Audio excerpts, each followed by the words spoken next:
Hey Nanda. Sorry it's taking me so long to get back to you on your questions. So I got your email, and then a couple of days later, I actually went in to have surgery on my arm, and it's been very difficult for me to type ever since, and I'm still recovering from that. But I was looking at your email again, and I was like, wait a minute, I should just do what I always do and make a video. So that's what I'm going to do, so I can actually respond to you. So you sent me several questions, and I want to answer them in order. Although I really think it would be most helpful if there was a little bit of a dialogue between us on this one, and maybe that would help me out too, actually, because I'm looking to make the Q&A like on my website better. And as I do some videos, I'm looking to do some Q&A videos about some of the most popular things that people seem to be struggling with. And this is a question that I get asked a decent amount. Not quite as complicated as yours though, because you're in a different country. So let me just go down your list in your email and knock them off one by one. So you said that you feel like I'm going to just read it, that you're from Portugal and you have the same system for credits, but you feel like you're just missing some part of the puzzle. I'm not sure exactly what you're trying to say. But maybe let's go through the other questions, and perhaps throughout a dialogue we'll discover what it is that you mean. The second thing is, you said, I'm currently living in China where there are no institutions nearby to clip in DSST, so you have to travel to South Korea or Japan. So here's my basic response on that. First of all, if you could potentially identify several CLEPs and DSSTs that you could take in a big batch and make one trip, I know that it would probably be really stressful, and that taking a whole bunch of exams in a very short period of time could be a little overwhelming. But if you could identify 5 or 6 that you could take, that's potentially, if there were 6, let's say, that's very generous, but let's say if there were 6 that you could identify that you feel like you could take, that would be 18 credits. That is a big fat semester, a whole semester worth of credits. That would potentially be $600 plus your trip. So all told, you might spend $1,500 on one very large semester, rather than whatever you normally would pay. And you could potentially get the entire thing done in whatever time it takes you to study, and then also the trip for the few days that it would take you to actually get down there, have the exams all scheduled probably ahead of time, and then take them and then come back. And I personally have done 3 exams in a single day before, which is grueling. But if you're on that tight schedule, then I can tell you that 3 exams in a single day is much better than an entire 3 months of coursework. And so that would be my first recommendation. The second recommendation is, instead of focusing so much on CLEPs and DSSTs, really look into study.com and StraighterLine. And so as I've used study.com a decent amount now, and as I've looked more and more into StraighterLine, I think my phone is falling a little bit. As I've looked more and more into StraighterLine stuff, it looks like slightly more expensive than CLEP, but still like less expensive than an average course where you'd pay. It looks like on StraighterLine you're going to pay about $120 to $150, maybe $160 a course. At study.com, you can generally get away with about $100 a course if you're prepared to take 2 in a single month. So I will say too that with StraighterLine, between StraighterLine and study.com, you really can cover most of the topics through that you could potentially through CLEP and DSST. And with both study.com and StraighterLine, they use proctored exams, which you can do online with an online proctor, and that would mean that you wouldn't have to travel at all. So that may be a better situation for you. The next thing that you asked is that should I apply for uni first and then do the exams the other way around? Because I'm not sure which exams I should take to match the major, and on the websites they're very random about the courses, so I wonder if I'll have more info if I apply. Okay, there's several questions in here, so I'm going to break down my responses for each one. The first one is, should I apply for uni and then do the exams, or the other way around? And the answer is, it really doesn't matter, except. So You can take the exams at any time you want. The fact that you have taken the exams and passed the exams and received credit for having passed the exams doesn't go away. It doesn't expire. Maybe after a decade or something like that. After a long time, they might expire, but for any reasonable length of time, I've never heard of them expiring. And so you could potentially target anything that you potentially could pass without studying very hard or without putting a lot of effort into it, and then just have those sitting, sitting. And so if that's the best that you can do right now to sort of like get the whole process going, is just to go and like get a batch of these tests knocked out, then I mean, like, just do that and know that you sort of have it in the bank, so to speak. But what I would recommend is determine the programs that you want. Okay, so like I chose a bachelor's in business administration and I chose a specialization in entrepreneurship. And the reason I did that was because I know about most of those topics just because of my life experience. And so most of the courses required for that particular topic of expertise are not very difficult for me. I already know most of what's going on in there. Sorry about this. It's like very, very gradually falling. I don't have my camera holder thing like I usually do. So that's the degree program that I chose from Thomas Edison because I knew that would be the easiest thing for me. Now, the degree requirements, much like the recipe video that I did, are listed on their website. And there could be a whole bunch of potential courses that meet the requirements, right? Like one of the things is that they say you have to have 3 semester hours of culture. And for me, like I had done a lot of Spanish work and I just did Spanish using the Duolingo app.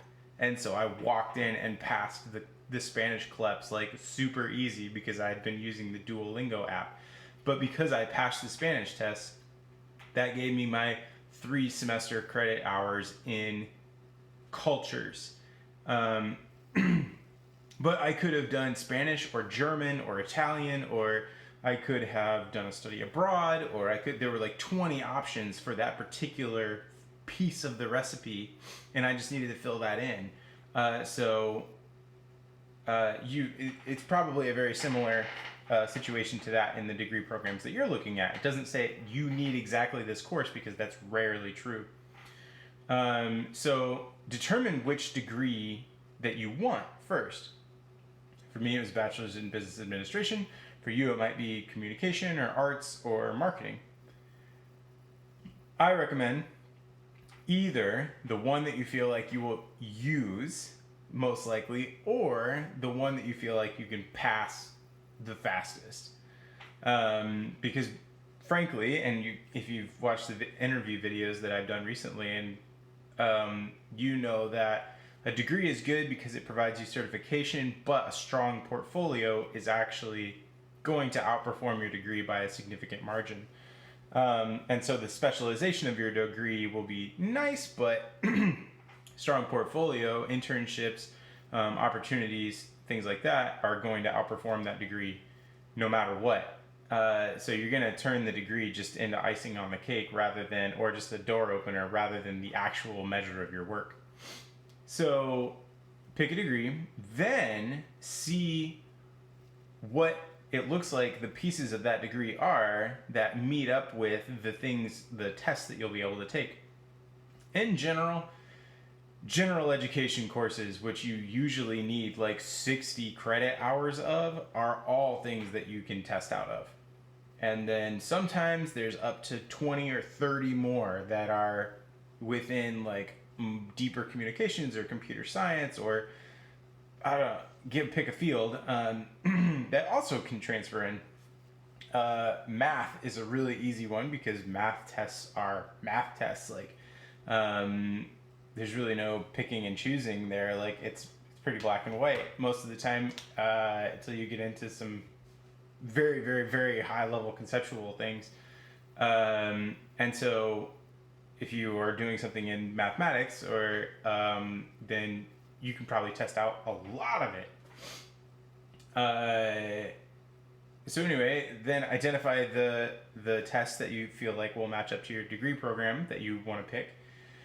And then talk to an academic advisor at your school. And I don't think any of this requires you to actually apply or get accepted at the university that you pick. I'm pretty sure you can do all of these things that I'm talking about. You could be looking through the degree requirements of 6 universities at a time and seeing which ingredients that you have that will fit the recipes that they're telling you. If you're struggling figuring out how to identify that, I have done that, but I haven't walked someone through it. And so if that's something that you'd like, sort of a little go through how to do that. In fact, maybe this is just a good video to be like, this is how to identify these things on a university's website. Send me the university websites that you're looking at, and I will literally walk through how to find the degree requirements and sort of how to mix and match and do something like that. And I'll probably record that and post it to my channel as a reference for everyone else, because this is the kind of thing that gets asked of me a decent amount. So thanks for the idea. But yeah, send me the universities that you're looking into and feeling like their websites are confusing.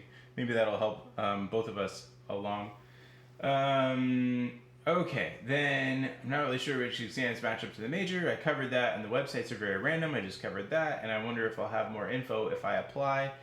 Not really. You don't need to apply to talk to an academic advisor most of the time. Every university is different, but in general, talk to an academic advisor. Most of the time, academic advisor is going to be most helpful when you say, I have X course or test or whatever that I either have taken or can take. Will that match up to this requirement that is in this course list for my degree program, for the degree that I want? And then they can say yes or no. But if you're asking them opinions, they're not going to be super useful. And if you say, will this thing match up? So I'm taking this COM 101 CLEP. Will that match up to anything in my degree? And they'll be like, I don't know. They generally are just not willing to go that hard on the topic.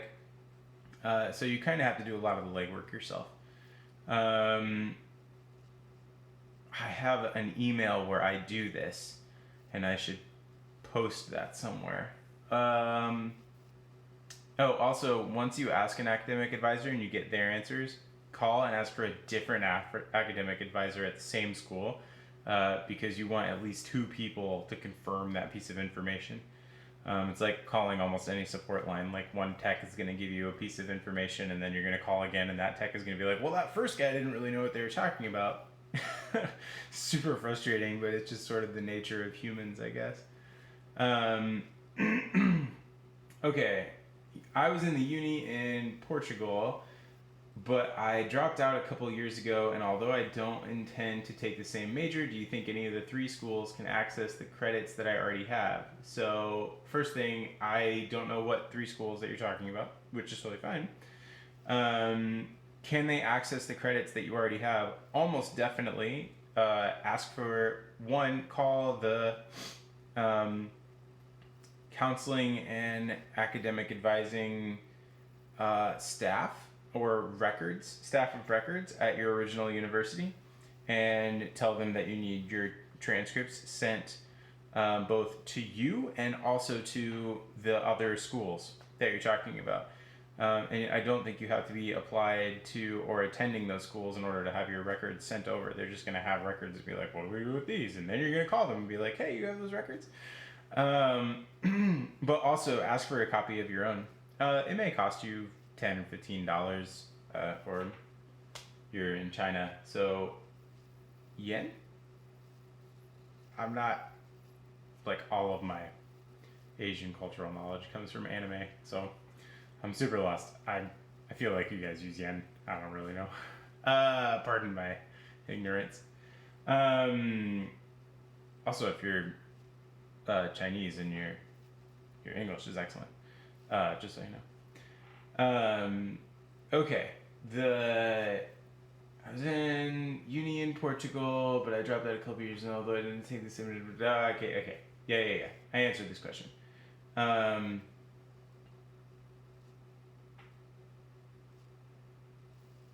Yep.